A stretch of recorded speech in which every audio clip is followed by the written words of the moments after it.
Apa nih? Oh, oke. Truk tengah sini aja nggak sih? Kita kenceng aja. Oke, selamat siang semuanya. Kita lagi di Jebrut. Lagi wawancara sama Marsikal Genio. Oke. Perkenalan dulu dari yang wawancara nih. Sebenarnya kalau gini ada format buat kita nggak? Nama, Ya. nama, hobi, asal, mau aktif di KMPN nggak dan kenapa? Mau ikut apa? Mau aktif di KMPN nggak dan kenapa? Oke, perkenalkan namaku Hagai Romizo Valentino Rianda, panggilannya Hagai, Athena 001, asalnya dari Cibubur. Terus mau aktif di KMPN, hobi olahraga paling badminton. Terus mau aktif di KMPN mau karena mau condong ke ice. Oke, nama gue Cezar Salomo Parlindungan Numan Gaul, biasa panggil Cezar. Asal dari Jakarta. Hobi palingan baca komik atau nggak main basket. Bukan. Hobi apa? Baca komik atau nggak main basket lah ya. Posisi apa lo? 1 atau 2 paling kan. Terus apa tadi? Oh, mau aktif KMPN karena kelihatannya orang-orangnya asik. Oke, perkenalkan nama saya Antaria Radit Razain, dipanggilnya Radit. Asalnya dari Palembang, hobinya sementara ini motoran. Mau aktif di KMPN, ya mau aktif di KMPN. Alasannya karena saya merasa saya ada sesuatu yang bisa ditawarkan untuk KMPN. Diberikan sih lebih tepatnya. Perkenalkan, nama saya Jeffrey Manem Rawis, panggil Geo. Asal dari Cibubur, Athena 041. Terus tadi hobi lagi suka jogging atau lari. Terus terus pengen aktif di KMPN ya. Motivasinya karena apa? Karena KMPN itu kan sesuai dengan minat bakat, bergerak di bidang kegiatan juga. Jadinya pengen aktif buat mengeksplorasi minat dan bakat aku sendiri. Perkenalkan, namaku Muhammad Aknawanda Ahza, biasa dipanggil Ahza, Athena 021, asal dari Sidoarjo. Terus hobinya paling akhir-akhir ini ya main game sama suka kalau diajak futsal suka lumayan. Terus mau aktif di KMPN iya. Kenapa? Karena pengen aktifnya itu di terutama di Sonic nanti sama di perayaan wisuda biasanya. Oke. Ya. Betul. Nama, NIM, angkatan, Jabatan. dah. Oke, nama gue Genio Andres Saragi, biasa dipanggil Genio. NIM 136221003, angkatan Apollo, jabatan Marsikal KMPN. Langsung ke pertanyaannya, siapa dulu? Pertanyaan pertama dari aku paling lebih ke motivasi Marsikal motivasi Bang Genio mau jadi Marsikal tuh apa gitu? Jadi ada dua motivasi sebenarnya, motivasi diri sama motivasi dari angkatan gua. Motivasi diri di mana gua tuh anak tunggal. Jadi lu tahu kalau anak tunggal, ada yang anak tunggal di sini? Nggak ada ya? Kalau anak tunggal itu biasanya tuh sering dibanding-bandingin sama anak orang, anak orang lain. Terus kayak nggak bisa ngapa-ngapain lu segala macamnya. Pokoknya lu diketiak ibu lu terus segala macam gitu. Nah, pada akhirnya gua mikir gua harus ngebuktiin orang-orang ini salah gitu. Jadi ya mungkin salah satu step untuk gua ngebuktiin itu ya jadi pemimpin dan mungkin wadahnya di KMPN gitu. Kalau dari angkatan basisnya itu selesai Sonic, dimana gua sebenarnya baru aktif di KMPN, baru aktif lah, bisa dibilang baru aktif itu pas Sonic, gua nge-Sonic. Sebelumnya gua main di pusat. Pas gua nge-Sonic gua baru aktif, dimana angkatan gua udah mulai capek, udah mulai burn out dan pada akhirnya udah mulai hilang-hilangan. Motivasi gue pengen ngebangkitin semangat angkatan gue lagi gitu. Paling untuk next questionnya kan main di materi Sonic tuh untuk tahap-tahap berangkatan tuh kayak ada forming, terus storming dulu, terus norming, terus performing sama adjourning kan. Menurut Bang ini nih sekarang Apollo di tahap mana dan kira-kira prosesnya kayak gimana gitu?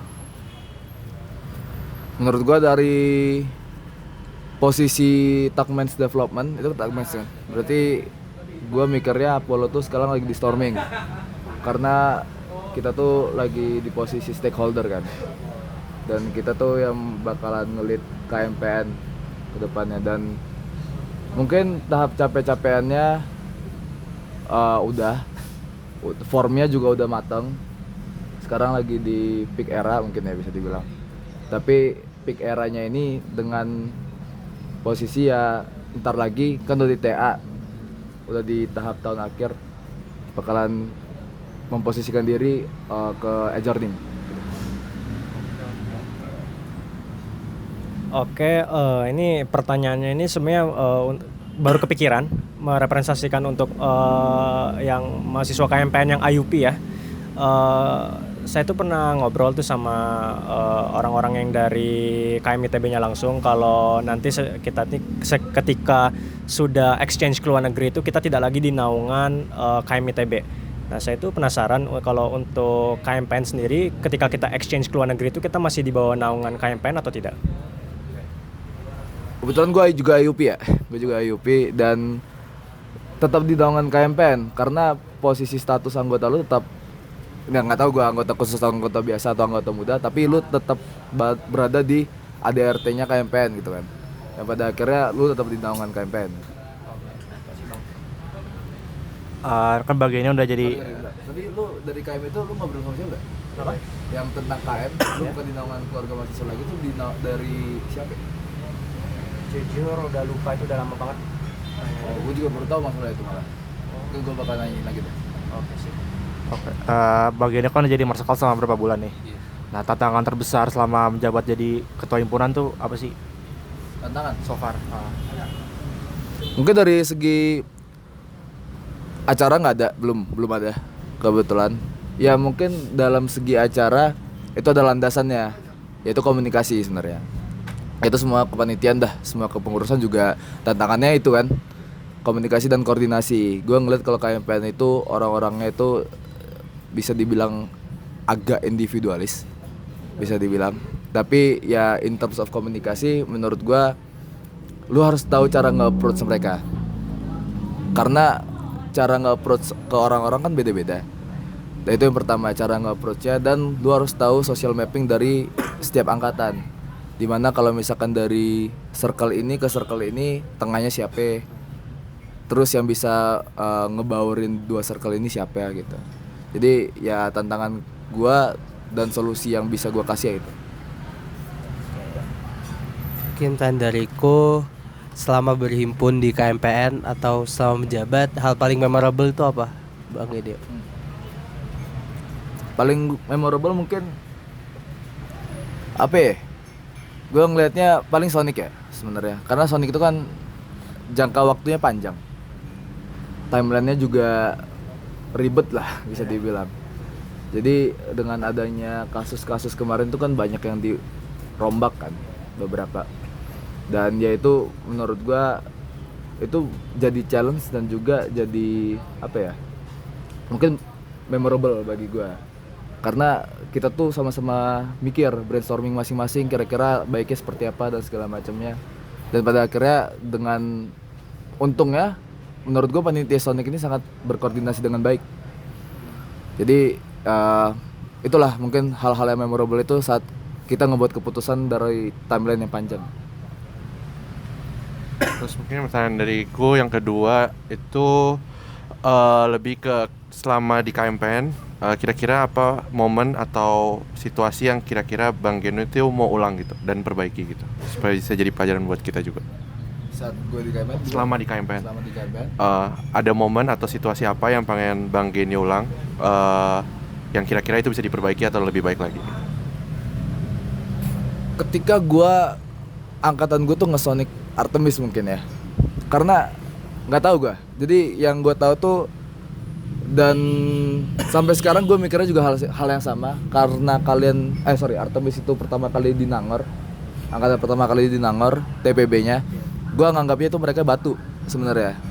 Gue nganggapnya mereka batu dan bisa dibilang ya individualis dan nggak peduli sama cutting gitu. Jadi ya yang gue pikir harusnya gue maki-maki nih anak gitu. Tapi gue salah ternyata. Dari Analkun nggak menunjukkan hal itu juga. Kalau misalkan mereka tuh sebenarnya lebih pengen materi daripada interlap, lebih pengen coaching. Kalau kalian ada coaching kan, daripada ya forum-forum dimarah-marahin dan segala macam. Mungkin itu yang bisa gue ulang sebenarnya. Kalau misalkan metode yang gue lakukan saat Sonic itu harusnya lebih mencerminkan bagaimana hasil analisis kondisi mereka. dan kebutuhan mereka seperti apa. Dan gue dengar juga kalian seperti itu kan. Kalian lebih senang dikasih materi, mentoring, coaching dan segala macam daripada forum. Ya gitu-gitu sih mungkin. Tapi balik lagi, gue tidak pernah menganjurkan kalau forum dihilangin. Karena menurut gue forum itu ada sisi positifnya, disiplin, berani berpikir kritis dan segala macam, berani ngomong. Mungkin intensitasnya bisa diubah. Dan itu mungkin bisa jadi pelajaran bagi kalian ke depannya. Thank you. Kalau gitu ya, mungkin mengenai Sonic tahun ini ya. Kan Sonic tahun ini berarti juga udah lumayan berkembang dibandingkan tahun lalu dong. Kayak udah ada perubahannya juga. Mungkin intensitas forum udah semakin agak diturunin ya. Menurut Bang Ginio, perubahan itu apakah baik atau buruk, atau kira-kira apa positif dan negatifnya gitu? Dan untuk tahun depan mungkin apakah ada pesan untuk kayak Sonic itu mungkin bisa menjadi lebih baik atau ya seperti apa gitu?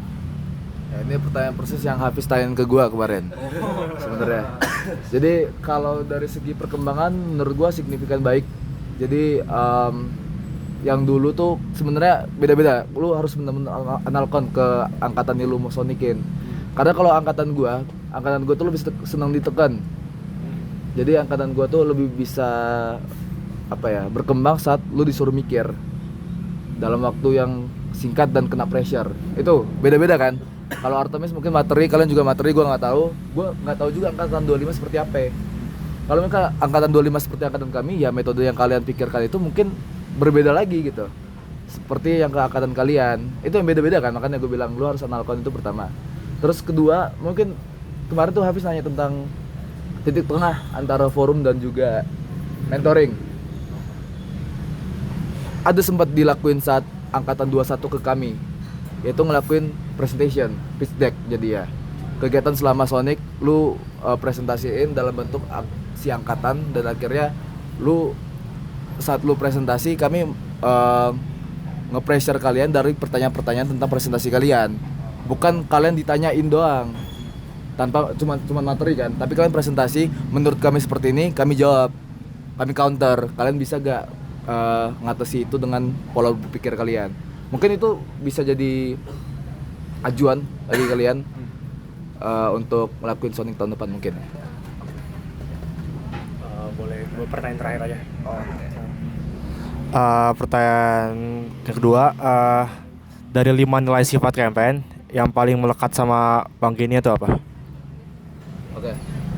Kalau gue mikirnya gue progresif orangnya. Jadi balik lagi kalau misalkan recall apa yang kata Pak Lutfi kemarin pas di Snat, kalau misalkan organisasi atau himpunan itu adalah tempat dimana kalian melatih soft skill. Dan itu tadi gue bilang, kalau misalkan gue anak tunggal itu kan dari awal gue tuh ya udah aja, gue mau ngapain aja terserah gue gitu loh. Tapi tanpa gue butuhnya komunikasi, tanpa gue butuhnya leadership dan segala macam, gue masih bisa disupport sama orang tua gue gitu kan, secara tidak langsung. Dan gue jadi anak yang manja sebenarnya. Jadi dengan adanya organisasi ini menurut gue progresif dalam segi soft skill, dari segi komunikasi, leadership dan segala macamnya. Itu sih yang paling melekat nilai sifat KMPN gue. Oke, mungkin pertanyaan terakhir dariku, menurut Bang Ginio KMPN tuh apa yang beda dari yang lain gitu KMPN? Menurut gue KMPN itu basisnya kan keluarga. Itu menurut gue udah sangat moves yang sangat baik lah untuk membuat suatu organisasi dengan basis keluarga. Itu yang pertama. Terus dari sifat-sifat KMPN yang sebenarnya ada bertolak belakang seperti kemahasiswaan yang profesional sama kebersamaan dalam kekeluargaan. Itu kan sedikit bertolak belakang kalau misalkan lu dihadapkan dalam suatu posisi yang lu harus memilih antara dua hal itu. Tapi balik lagi, KMPN itu mengambil sifat dari CDT, adaptif. Jadi menurut gua pribadi, dengan kata keluarga, adaptif, dan bisa menggabungkan dari setiap sifat itu, mencerminkan bahwa KMPN itu adalah himpunan yang basisnya itu orang-orangnya. Dan gue ngeliat itu sangat baik untuk ikatan, karena balik lagi menurut gue himpunan ini secara tidak langsung, apalagi angkatan itu kan selamanya. Dan yang paling penting dari berangkatan itu relasi kalian. Saat kalian susah, saat kalian berhasil dan segala macam, itu antara kita gitu loh. Dan menurut gue itu tidak bisa didapatkan di himpunan atau ikatan lain seperti itu.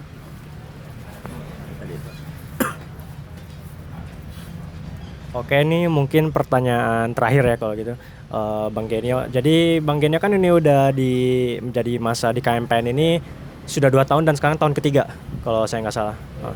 Nah itu jadi sangat berpengalaman di KMPN. Jadi apakah Bang ada pesan-pesan gitu untuk Athena kedepannya seperti apa gitu? Gua sangat berharap kalau misalkan kalian itu bisa aktif terus.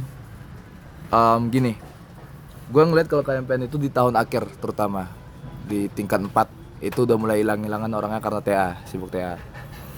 Gue ngeliat kalau misalkan tidak ada rasa tanggung jawab atau mungkin bisa dibilang moral lah ya ke adik-adiknya dan segala macam, dan jangan sampai kalian hilang juga dari KMPN di tahun akhir. Itu doang kalau dari gue. Jadi gue pesan-kesan gue ke kalian, tolong jaga komunikasi antar kalian sama antar angkatan. Kalau misalkan antar angkatan menurut gue pribadi itu malah sangat diperlukan, karena itu yang bisa melatih respect lu pada angkatan atas, angkatan bawah. Karena balik lagi, mungkin KMPN setelah ini lu bakalan lulus dengan status anggota luar biasa. Udah selesai, hak dan kewajiban lu udah selesai di KMPN. Tapi untuk angkatan lu itu berbeda menurut gua. Untuk angkatan lu dan untuk diri lu, angkatan lu selamanya, diri lu juga untuk selamanya gitu. Jadi latih komunikasi dan koordinasi dengan baik, dan selalu ingat kalau misalnya KMPN akan menjadi tempat lu untuk bertanya dan untuk pulang. Oke, mungkin cukup sekian aja dari kami. Terima kasih, kami ucapin terima kasih buat waktunya udah diluangkan. Sampai bertemu di lain kesempatan.